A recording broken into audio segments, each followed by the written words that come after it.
Demet Özdemir ha soltado la bomba. ¿Y sabéis de quién habla? De Can Yaman. Y creedme, lo que ha dicho nadie se lo esperaba. Estábamos todos aquí tranquilos pensando que lo de ellos ya era cosa del pasado, ¿verdad? Que cada uno por su lado, la vida sigue. Pues va a ser que no. Demet ha roto ese silencio que teníamos todos expectantes y ha dejado caer unas perlas que nos han dejado a todos en shock. A ver, seamos sinceros, la historia de Demet y Can siempre ha tenido ese puntito de pasión explosiva, de esos que te hacen suspirar y luego te dan un zasca. Se les veía juntos, súper enamorados, y de repente, boom, ruptura. Y desde entonces silencio oficial. Cada uno a lo suyo, él triunfando con proyectos internacionales, ella en Turquía haciendo series que arrasan. Normal, ¿no? Pero ahora, resulta que Demet, en una de esas entrevistas que te cambian la perspectiva, ha dejado caer algo sobre Can que no es que haya dicho que vuelven, ojalá. Sería el salseo del siglo para muchos. Pero ha hablado de él con una nostalgia. Respeto.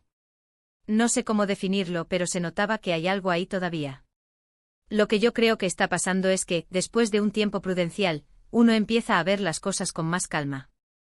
Y quizás Demet se ha dado cuenta de que, a pesar de todo, Can fue una persona importante en su vida.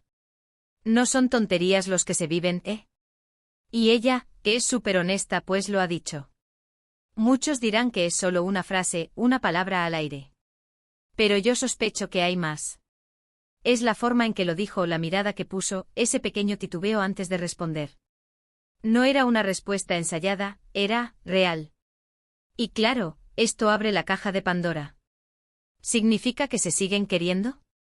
¿Que hay una posibilidad? A ver, que no nos hagamos ilusiones todavía, pero es que la forma en que Demet se refirió a Can, diciendo algo así como que siempre tendrá un lugar especial o que aprendió mucho de él, eso es fuerte. Imaginad que esto es como cuando cortas con alguien y piensas, bueno, no estuvo tan mal.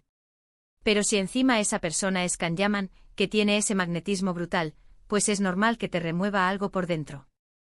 Yo creo que ella simplemente quería poner fin a las especulaciones de forma elegante, pero al mismo tiempo, ha dejado la puerta entreabierta.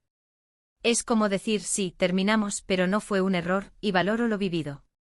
Y eso, para los fans que todavía suspiran por ellos, es oro puro. Estamos hablando de dos pesos pesados de la televisión turca, que cuando estuvieron juntos literalmente explotaron las redes. Su química era innegable, eso lo veíamos hasta en la sopa. Y ahora que Demet nos suelta esto, pues se nos enciende la bombilla. Para ser honestos, yo pensaba que lo de ellos estaba enterrado y bien enterrado. Pero parece que hay temas que el tiempo no borra del todo. Y si Demet Özdemir, que es una mujer súper discreta con su vida privada, habla así de Can Yaman, pues es porque algo importante hay que decir. Esto nos deja pensando, ¿verdad? ¿Será que con la experiencia, las cosas se ven de otra manera? ¿Será que a veces el amor no se olvida, solo se transforma? Y ahora, la pregunta del millón que todos nos hacemos, ¿creéis que esta declaración de Demet podría ser el primer paso para una reconciliación, o simplemente es un adiós respetuoso a un capítulo importante de su vida?